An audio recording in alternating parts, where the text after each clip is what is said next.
All right, and we are back. Yet another looking for work.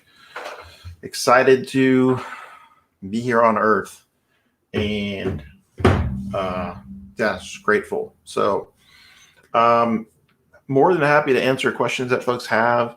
The way this typically works, I usually talk a little bit about some topic that might be relevant to people that are job searching, and then I just jump right in and I start answering questions of people that are looking for work, trying to find a first opportunity in tech. So let me know if you're out there, if you can hear me. This thing is live. It's usually the first thing I kind of struggle with, trying to figure out how that whole thing works. And also drop a question in the comment field. That's kind of how this works. You drop a question, I'll do my best to try and answer it, provide support, and yeah, let's just get going. I'm gonna check really quick and make sure that we are live on LinkedIn, because that's usually where most people will catch this, and then just dig in. Not seeing it yet. I'm on LinkedIn. Nice. We are live. Samita, good to see you. So let's pull up my list here of things that I wanted to cover, questions that came in, as well as sort of big ticket items. Tommy Ryan. What's going on, Tommy? I was about to call you Tall Boy, but I don't know if I want to out your alias. I guess I did. What's up? All right, so I'll answer your question in just a sec. Chia Yu, Christina, good to see you. Samita, glad you're here. Tall Boy, good to see you. So this week I wanted to kind of touch on a question that came up, or I am often asked, and that is, should I go to a coding boot camp or should I self-teach? So full disclosure, I come from sort of the roots in the boot camp space when I started teaching. So I became an educator through the boot camp space. So it shares a special place in my heart, as well as can be very painful, not only for students, but for operators. And so San Diego Code School pivoted to a apprenticeship model. And so I have some pretty strong beliefs about what areas I think could be improved in the bootcamp space. And we're trying to sort of do our best to make some of those things happen. So from my perspective, the decision to go to a boot camp or the decision to self-teach is really about primarily the resources that you have available to you and the time frame through which that you have to focus on this. So let's talk about resources. So I'm not a huge fan of the income share model, a bunch of reasons for that, but let's just say I think it doesn't really solve the biggest problem in the room, which is the rising cost of education doesn't really cap that. So it's not really solving what I think is a significant part of the problem, and it's just sort of a new way to finance. So we take that piece out, you're gonna most likely have to finance the cost. The cost is fairly reasonable to go to a boot camp for the amount of skill that you gain over a short period of time. So if we take into consideration, if you have the resources, if you have the means to finance it, to pay cash for it, however you're going to go through that, I think then, I think the question of whether or not it's worth it, sure. I think as long as the tuition is reasonable, as long as it's like an all-in somewhere around $10,000 to $15,000 for a roughly 8 to 12 week experience, it's probably worth it. That said, the other part of the equation is whether or not you have the bandwidth and you can consider really invest in the time necessary to take advantage of what you're paying for, which is you're paying for a curated curriculum, you're paying for help from senior software engineers, you're paying for the ability to get this all kind of immersive experience done in a short period of time. So those attributes have to be there for it to be worth the money. And in addition to that, you have to be comfortable with going all in for that short period of time to really get the most out of the experience. If you don't, you may still gain a lot by going through the program. You just won't get as much of your bang for your buck as if you really went at it 100%. You spend 8 to 12 hours per day really focused on coding every single day for whatever the duration of the program is. It's kind of like, you could pay tuition or take out a loan and go to college and skip classes and not take early morning classes and all that. Or you can be like, yo, I'm going to take the early day classes. I'm going to crush it.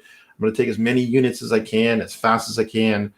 like that's what you have to think about, is how well are you able to leverage it. So if you can do all those things, I think it makes a lot of sense for a lot of folks. On the other side, the other piece is, can I teach myself? And I tell people all the time, absolutely, 100%. So I learned to code as a hobby, been doing it for like 32 years. So you can definitely teach yourself. And I think it's entirely possible for you to land a job after teaching yourself. You just have to be pragmatic. That's going to take you longer to potentially have all the skills that you need and convince someone that they should give you a first chance than if you had a curated path with someone to get you unstuck when you get stuck, all of those kinds of things. So that's the trade-off. The trade-off is you're paying for the ability for you to go a little bit faster if you go through the boot camp than the, do it yourself. And then you just have to kind of find a curated path, which there are a few out there. So you could go to Free Code Camp. I believe App Academy might still have a curriculum that's up that you can go through. And then it's just creating a network of people that you can rely on when you get stuck and you need to kind of get unstuck and quickly kind of moving forward. So it's entirely possible to self-teach. And I think in the absence of having a good program that's available for you like ours, like an apprenticeship where you get paid in order to learn how to code, or an affordable opportunity to go through a more immersive experience, then I say self-teaching. Get in there, get after it. Build some projects, have fun, right? Enjoy it. It doesn't have to be a miserable process where you're like banging your head against the wall. You do it as a side hustle. It's a side project. It's a passion until it can become your full-time gig. So great to see you, Hannah. Happy New Year, Tommy. And again, super excited to be here and answering your questions. I got a few that came in. And so at this point, we'll just jump in and start answering questions.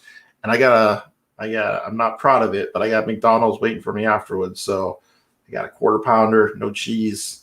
So as soon as we're done here, I'm going to lunch. I'm lunching it up.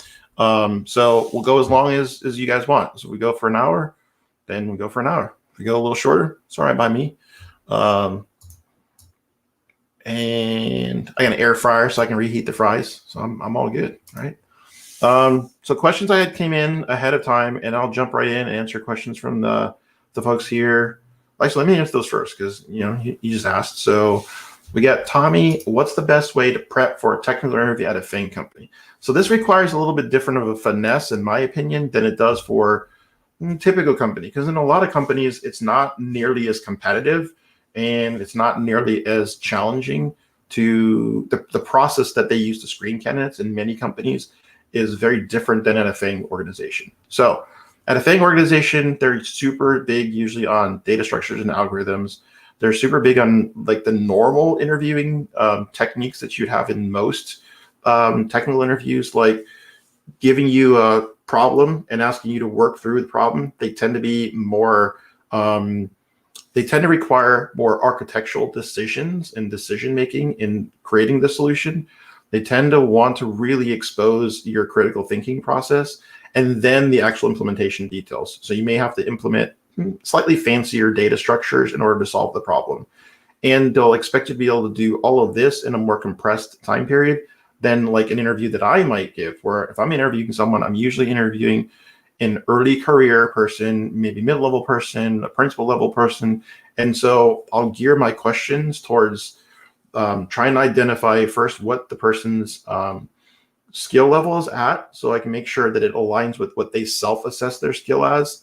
And then do I feel like they can gain all the other skills, right? So at a FANG organization, it's usually pretty high bar. And so the best way that I would say to prepare for that is to do a lot of behavioral-based interview so that you're kind of like not caught off guard by any of like the weird questions like, would you rather be attacked by a horse-sized duck or 100 duck-sized horses? Right? Like those things may happen, but it's more than likely that they'll give you a more complicated problem that will require a more complex process. Like they might ask you to break down a traveling salesperson type problem. And so you have to be able to find the pattern and recognize, oh, that's a traveling salesperson problem. Here's how you apply the thought process to that. And here's how you work through the data structures. So they usually are multiple levels and in many cases are blind. And so you really have to be technically on your chops to get through the technical interviewing process at the FANG company. So I'd have the technical aspects down, make sure you're constantly hands on the keyboard coding, working through some of those patterns, and then be prepared for some of those weird behavioral based questions. That's the only thing I think is different than interviewing pretty much everywhere else. Like everywhere else, they're a lot more of like, they want to see a cultural fit, right? So a lot of behavioral based questions, and then regular, what is your overall competency level, and not nearly as deep on the real critical problem solving. Are you applying the right algorithms? Can you describe the big O, like how complex is the problem that you're solving and how much size, scale, et cetera is involved? So hopefully that helps, Tommy. I know I'm not telling you anything new, but you know, unless you're trying to interview at a FANG company, what? So Hannah, how do you show past work experience when you have worked that is proprietary, closed source, and signed and non-disclosure? Okay, so the key with that is that you want to be able, if you can, ask your previous employer if there are parts of the project that they're okay with you sharing or talking about. So just ask them, hey, is it okay if I give sort of a summary of the types of work that I did, right? And they may be fine with that. The second is if there are any public facing types of things that you can like show, even like on their website, if they can talk at all about their business, then you can talk about in a meaningful way some of the things that you were responsible for. Like, oh, I worked on that system, or I helped to work through support for these issues, or I built a new feature for X, Y, and Z project. So you can hopefully talk about some of those things in the more abstract and not get into the specifics and kind of anonymize it so that there isn't a situation where you are violating any of that, like non-disclosure propriety. As long as it's not trade secrets, I think in most cases, folks are fine with you kind of giving a general, you know, I worked on a distributed version control system, right? You know, something that's kind of generic and doesn't give away any of the secret sauce. I don't think they're going to have a huge problem with it. So as long as you're not disclosing any trade secrets, I think you're going to be good. Tommy, I think, has great insight on that. So find a published case study, portfolio, close to the work. Again, they just want to know, you know, what were the types of things, because they're going to use that to ask you questions in essence, because they're going to want to probe a little bit. They're going to want to find out, okay, you say you worked on a distributed system. What parts did you work on? What were some of the interesting challenges that you faced, right? And so they'll want to hear you talk through that process. So Christina asks, I felt like I'm stuck in a weird place. I finished a coding bootcamp in Canada, also completed an internship afterwards. Moved to San Diego. It seems that most of the hiring companies are looking for senior devs, and I don't know how to get a first job without much experience. Any advice? Okay, so you're in the right place, because that's what we talk about. We talk about figuring out, but some more specific questions would help us to kind of hone in on the areas that are problematic for you. You've made, I think, a genuine observation, which is most companies want senior engineers. And if you think about it from their perspective, remember, the company wants to get things done, right? So the software engineering team is working on hopefully solving some hard problems and maintaining something for the business, right? Adding some value. And so if you looked at it purely from their perspective of, even if it cost me more, I would still rather have an experienced, seasoned person come on because they can deliver more value faster than bringing someone that I have to ramp up and develop. And so there are going to be some organizations that are just not good fits for beginners, early career folks. So just understand that it's not a good fit. If you came into that environment, you would be overwhelmed, right? And you'd be like, oh man, there's nothing I can do. So I'm just gonna like peace out for today, because I can't follow what's going on. So you want to be in an environment that's conducive for you to like thrive and get better every day. And so you want to be challenged, but there should be a support structure in place to make sure that as you're hitting these roadblocks and you wrestle with it for a little bit, then someone can kind of nudge you, not give you the answer, but nudge you in the right direction. And then you can make a breakthrough and you're like, okay, now I understand it. This makes total sense. So that's the ideal environment. You want to try and find that perfect match. And I know for a lot of people, they're super focused on, it's so hard, I'll just take anything. But instead, you should really resolve yourself to work on some of the things I talk about during answering these questions, and just generally be confident that if you take the right steps and you have a good process, it will go faster and be less painful. Now, I can't tell you how fast it's going to go, but I can tell you it will go faster. You have this expression in cycling. I think it was some famous American cyclist that said it, and that is, it doesn't get any easier when you're riding. Like you're climbing up this massive mountain and you're just struggling and it's so hard. As you get stronger and as you like become a better athlete, it never gets any easier. You just go faster. So the process for finding a job as a beginner is not going to be any easier. I can't make it easier. I can just make the process go faster. If you kind of take these things, bottle them up, and try and like implement them, I think you're going to be okay. So I covered a couple of meetups last week, and I'll share at that very high level. If you go back, you can watch previous weeks. You want to treat it like a job. So treat this process, the search process, like a job. Have discipline, have structure every day. Know you're going to spend X percentage of your time doing X, Y, and Z. And I've broken down those before, so I won't jump into those right now.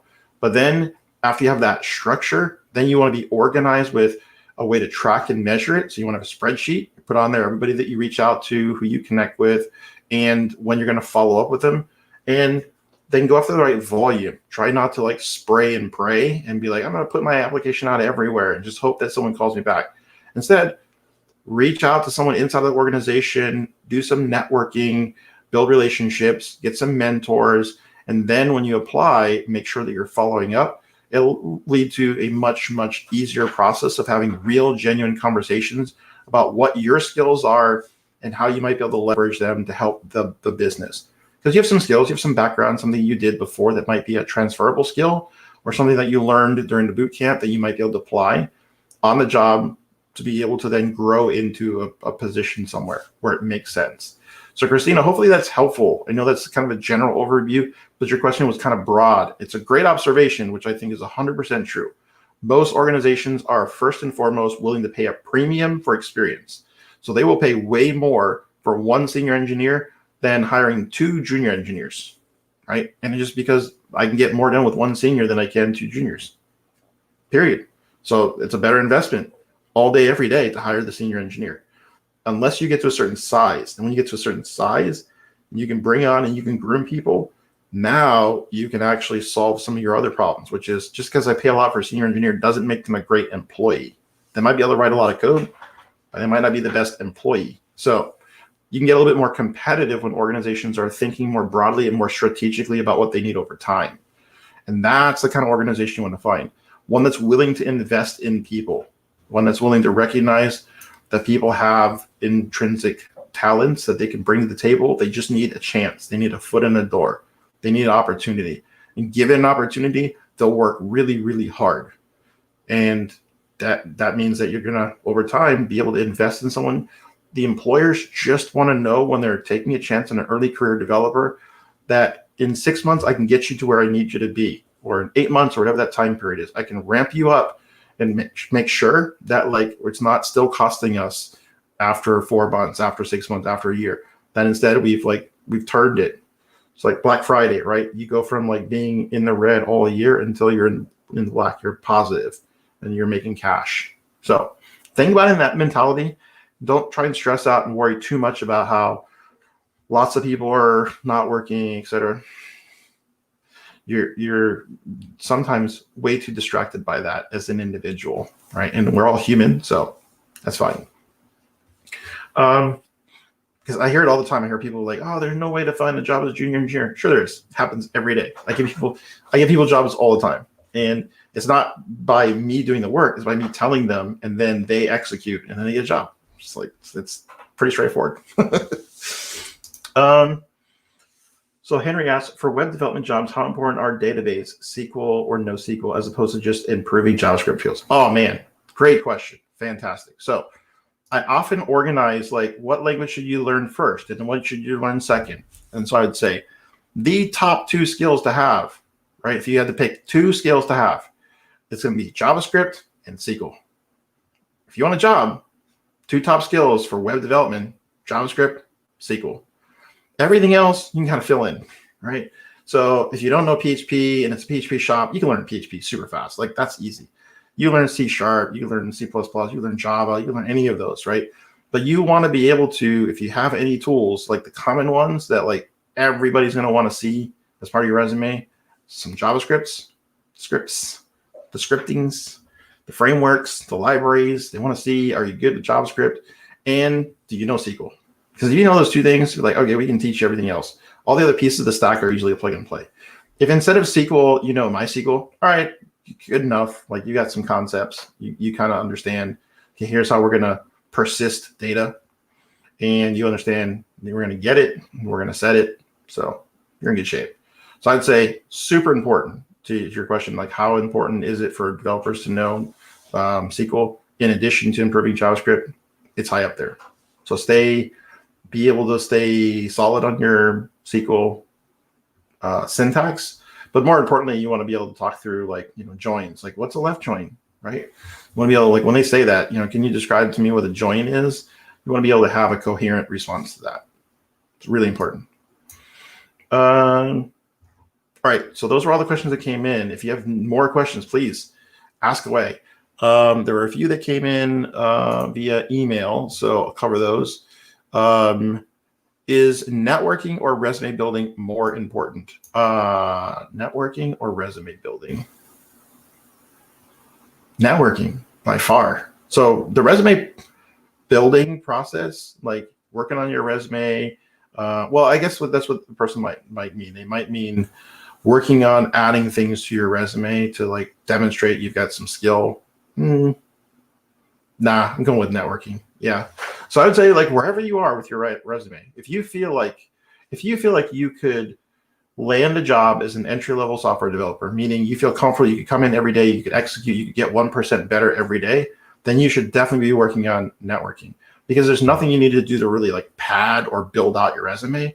If you've got those skills, then you should be able to put that information on your resume and be in your portfolio. And now you should be good with just like networking. You should be going to meetups, especially virtual meetups. You can go to like multiple virtual meetups per day right now because you don't have to drive to them. It used to be you could pick one meetup or the other meetup because you couldn't drive to both locations on the same day.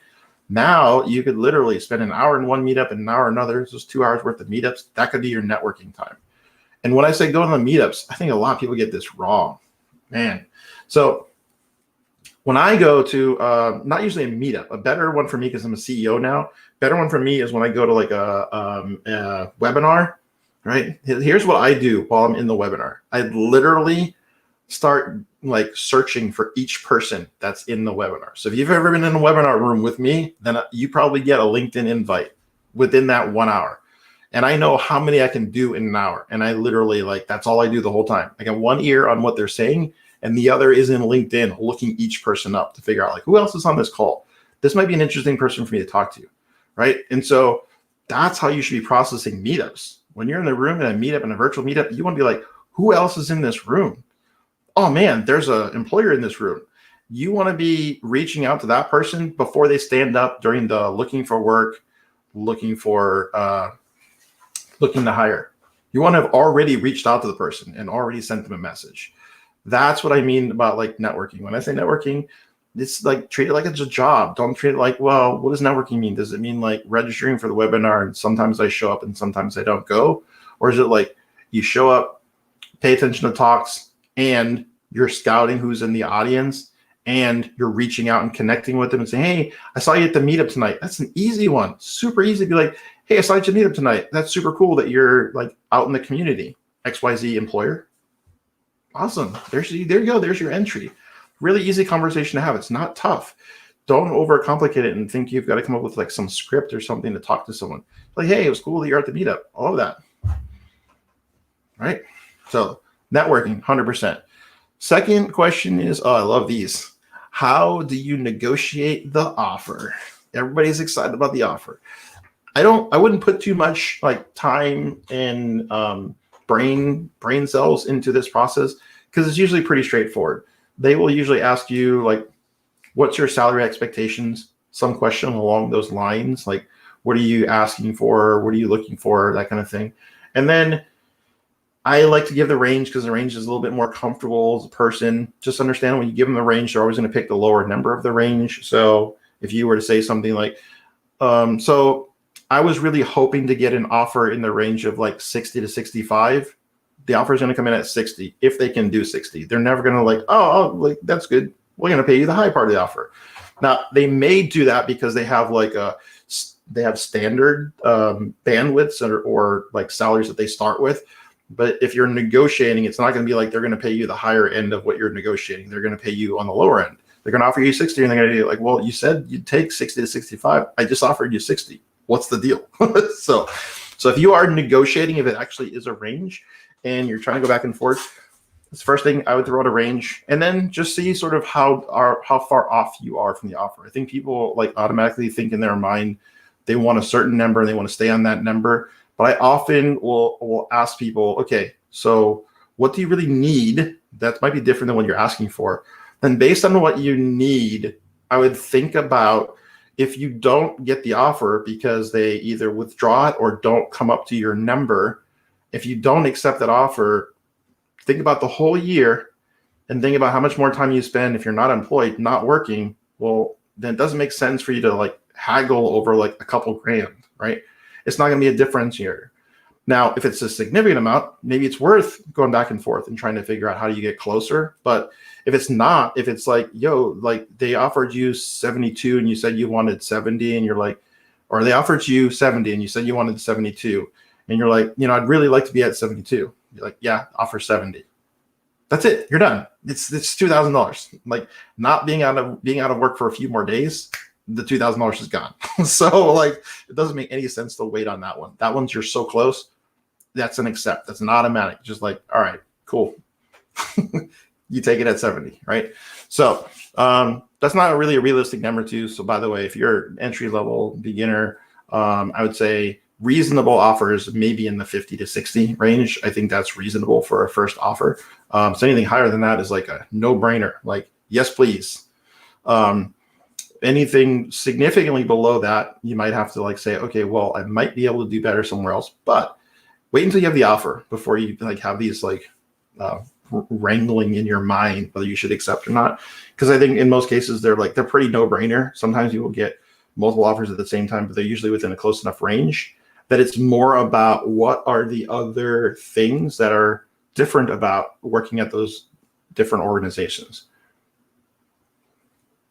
Last question was a follow-up question, and it was about not having heard back from someone. Should I take the initiative and reach out? Yes. So always 100% of the time, just follow up. That is one of the skills, the attributes that I look for out of candidates. So sometimes when we're not posting jobs, I'll have people that will blindly like say, hey, I'm interested in working at the code school as an instructor. Like, all right, cool. So the first time someone sends me a message, no offense, but I don't respond to it because I want to see, do they follow up? So I won't respond at all to anybody that blindly asks, hey, are we hiring for instructors right now or looking for instructors? If we haven't posted. If we posted, then I respond back to the person. But if we haven't posted and someone's just inquiring, I never respond the first time. Never, ever.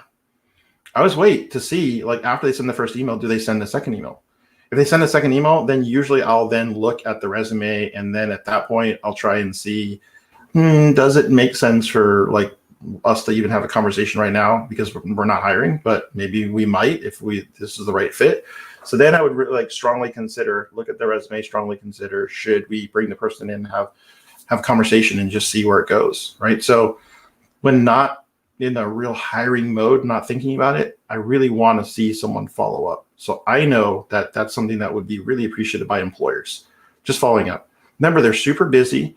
They are in most cases understaffed because they're hiring. And so because of that, you shouldn't expect that you're just waiting with bated breath to receive your either inquiry or reach out or whatever it is.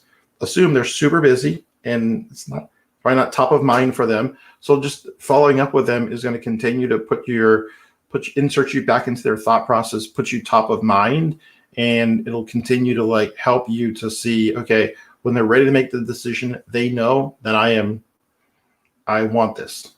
This is something I'm truly interested in. I'm following up. I will follow through.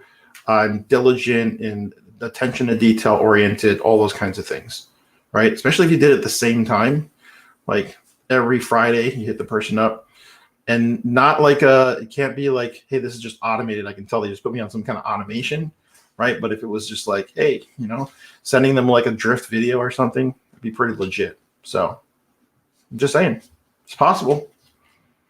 kind of the donut rule, right? Christina asks, I thought about looking for a mentor, someone like me, other than posting and sending JavaScript. Are there other places you should look into? Sure, you can ask senior engineers. I don't want to get Tommy pelted right now, but you could reach out to Tommy. Tommy's a great community member, and I think he'd be a great person to see if you could like get some mentorship advice from. So outside of the active people in the San Diego JavaScript community, there are other communities of practice. So San Diego, we happen to like have this great Python group. So the San Diego Python group is pretty awesome. Outside of San Diego JS and Python, we have data science, data engineering group. They're pretty cool. We have some UI UX groups in San Diego. So I would reach out to some of those. Those tend to be the places where there's like the most active people that are genuinely interested in like giving back and volunteering and talking with folks. But then just reach out to folks on LinkedIn. Be okay with reaching out to folks. And sometimes you'll hear nothing back. And other times the person will be like, sure, like I'd be happy to hop on the call. Just try and be judicial with the ask of them. So rather than asking them something that's really like broad, like it's hard to find a job, how do I get help? Ask for something much more specific, like what is the best way for me to find someone that would be willing to do X? Review my resume, right? Would you be willing to review my resume? Would you be willing to ask someone with your organization to review my resume? Would you be willing to give me a mock interview? Like ask something very specific that they can say, close-ended question, they can say yes or no to. Because if you make it really easy on social media for someone to say yes or no, then they'll be like, yes, I'll do that. Here's my email. Boom, right? And now you're in the regular communication flow with the person, and it's not, you want to take it off of LinkedIn as fast as you can. So that's another pro tip. When you're networking, take it off LinkedIn. LinkedIn's a pain. I mean, it's great for making the initial contact, but then you want to get into like the way we usually communicate. We usually communicate via email, via text message, via phone call. And instead you get these silly messages from LinkedIn. They're like, there's a message for you on LinkedIn. You got to click on that and then go into LinkedIn and then go find the message. It's like, that's nonsense. So you start there and then move the conversation off the platform if you can. So.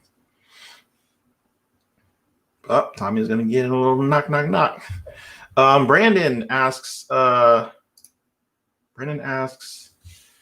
great idea for a passion project, an app that automatically follows up on emails you haven't sent out if you haven't received a response back from your original email. Oh, yeah. But, yeah, I guess that'd be an okay project. I like it. I think it's small enough. The first thing I was thinking was like, there could be a lot of pieces. It could be kind of hard. But I think you could do it. I think it would be interesting. Could be a few pieces. So I would start with a small MVP. It's like just a way to, try and keep it small. Detecting whether or not someone is like responding to an email is kind of tough. So, and I can tell you that just from personal experience. I've had some students work on some projects about opens. So at a high level, what you'll want to do is you'll want to pixel the email to see if it's being opened. And so if it's open, then that image might be pulled. It might be downloaded from a website, so you can measure that and see is someone opening the email. And then the second, because you won't want to keep pelting someone's account if they're not opening the email. That probably like you want to stop at some point, right? Because I don't want to go too far down the rabbit hole, but you have to limit the number of emails that you're sending out. So you don't want to just like constantly send out forever. You want to space them out longer and longer. Right. So if they're not opening your email, that might mean that you want to try a different tactic than if they're opening your email, you want to try a different tactic. So so making a basic tool that you send it out, you wait for a response back with the same email might be doable in a short period. I like that. It's a good idea. Brandon can be rich, man. Keep coming up with these ideas and building them. I like it. Any other questions, comments, concerns? I feel like we've had some really good questions today. And trust me, I know the struggle is real. I know it's tough. First one is tough. But here's the one that I hope gives you the most optimism. And that is once you get your first job, if you're not a terrible employee, then you're pretty much set for life, right? At least for our lives, right? right now, software engineering, such a robust, there's so much demand, there's so much work that's out there. If you're skilled in any meaningful way and you're a good employee, you will always be able to find work as a software engineer, right? But right now, when you're a junior, you don't have that track record and you don't really have enough experience. You have to find someone early on when you graduate from boot camp or you're self-taught. You have to find someone that will be willing to pay you for about another year or so of experience. And then once you've got that like junior to mid level and range experience, now you can add a lot of value. You can come into an organization and you can actually start adding some value, and then you're gonna be fine. So just think of it as it's a one-time job that you have. It's this job of like selling your skill set, selling the fact that you've got this ceiling, you're gritty, you're passionate. This is something you love doing. You're going to contribute so much to an organization if they're willing to just take a chance and get you a foot in the door. And man, you're just going to work your butt off if you can just find someone that's willing to just like give you that shot. And they will not regret it. It'll be the best decision that they make in onboarding you instead of onboarding anybody else, these other folks. You're the right fit for this role. And here's why. You get really good at that. You nail that. Then you get like meaningful work experience. And now it's game on. Now you can go down different paths. You can do other kinds of things. So it'll open a lot of doors for you. And at least for this lifetime, these are resilient jobs that are not going away. And even if one company goes under or they lay people off, we have COVID, a bunch of people get laid off, it doesn't matter. There's like, that's a 1 year or less thing. And most people that got laid off, if they were good employees, they got picked up somewhere else right away. Right away. They're not, and then they have to take a look at like, okay, like what are your things that are causing you to not be able to be employable? That's a tough, hard look in the mirror. Showing up on time, right? Putting in a hard day's work. You can do it. You got this. All right. Any other questions? If not, I'm going to end this broadcast. I'll post another link right away, so we'll have another one set up for next week. It's weird. We kind of have to do that. They haven't, folks that do these interweb things haven't figured out yet that we do this every week. But I guess Twitch is the closest one where Twitch has got it down. So props to Twitch, but not as much engagement on Twitch. So, and poor Periscope, man. I don't know. Where's the spot for Periscope? Is anybody else on Periscope? One of these days, somebody's going to get super mad and come after me from Periscope community and be like, stop talking about Periscope. But it's like, really? Is it still a thing? All right. Oh, whoa. Last minute question. All right. Here we go. Matthew Rogers. Do you have any advice towards optimizing the tailoring resumes, CVs to dozens of companies? It could be overwhelming at times. Sure. I'd say like it definitely is helpful to like craft your resume for the different opportunities you're going after. But I would say try not to like create 12 versions of your resume, because then you're going to have to keep track of which ones you sent out to different places. So instead, what I would do is I would try and I think of it like you're trying to solve a marketing challenge. And so you want to segment and bucket. And so you might have like one bucket of companies where you use resume A, and then you might have versions B, C, maybe like D. If you're creating more than that, then hopefully you're not applying to a ton of jobs and you can keep track of it, which is fine. Just create a folder. You're like, this is the custom resume that I built for this particular job. You put it in that folder. You're good. When they reach out to you, you can be looking at that same. Because here's what happens. Like you get on a call with someone that's doing a phone screening, and they'll be reading your resume and they'll be reading things off of it. And you'd be like, where did I say that? What is she talking about? Right? So that's why you got to kind of know which resume that you send out when you're doing that phone screening. It's a good idea to have that resume out so that you can really also highlight some things and sort of navigate it with them. So I would say create just a few and segment the employers and put them into those buckets. Say, okay, this employer is going to get resume A. This is this kind of role. And if you're going after more than 3 different types of roles or slices of a role, then you might want to refine your job search, because it might be too hard if you're going after 12 different organizations, 12 different types. If you look at the persona, if there's 12 different ways of you appealing to different companies, you might want to tighten that up, because I feel like you're kind of taking more of a shotgun approach instead of a really tight, these are the attributes of a company where I think I'd be successful. But I get it. There's a lot, especially when you get to like the leadership level. A lot of software engineers that are in the early leadership kind of go back and forth between team lead, senior software engineer, team lead, senior software engineer. So those are two separate resumes. You want to have your team lead resume for when you go after those jobs, and you want to have your software engineer, senior software, principal software engineer. And a lot of people, when they're kind of in between and they haven't done, they'll do a few years as a senior, then want to go back to being a team lead for a little while, and then get tired of that, want to be hands-on again. And then eventually they're like, okay, I'm going down principal or I'm going down leadership. So that's the best use case I can say, where you have two distinct resumes. If you're talking about a little polish, that's no big deal. Like if every time you just change the goal statement, that's fine. Just know that the goal part is just like throwaway. It's just like boilerplate. You're going to change that for each one.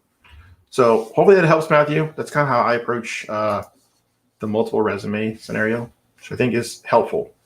I think it is really helpful to have a tailored resume for the different opportunities you're going after, because that way it can be like super relevant.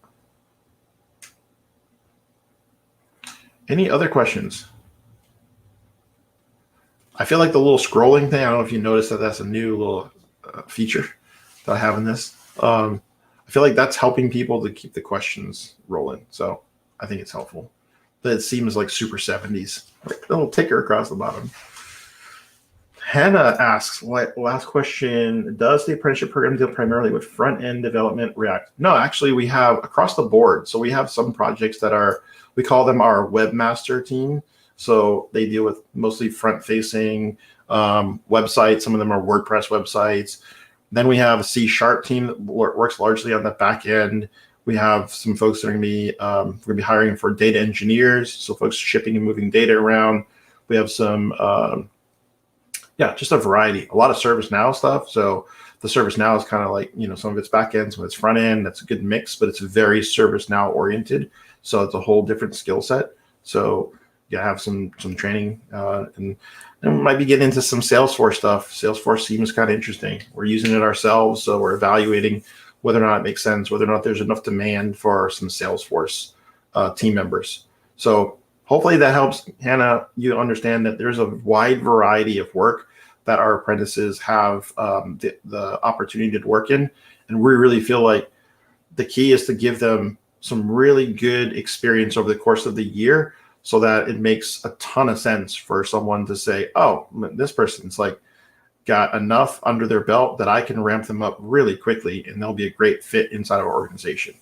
That's what we're trying to create, that opportunity for folks, so that a lot less of that has to be done on your own. Like after you graduate at boot camp, typically you got to do a really good job search. And in the meantime, you got to work on passion projects. And it's tough to do if you're not getting paid to do that. So you're having to do something else to earn a living until you get enough passion projects, you get enough under your belt where someone can make the decision and bring you on board. So we're trying to eliminate that, trying to create an opportunity for people to be able to learn and earn, or earn and learn. Awesome. All right.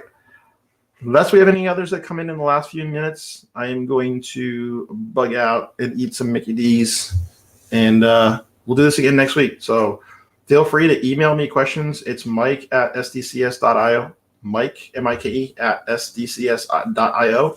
And more than happy to, if I get those, I kind of roll them up and go over them. And yeah, we'll just keep doing this, keep grinding until everybody gets a job. And that's the goal. All right. Have a great week.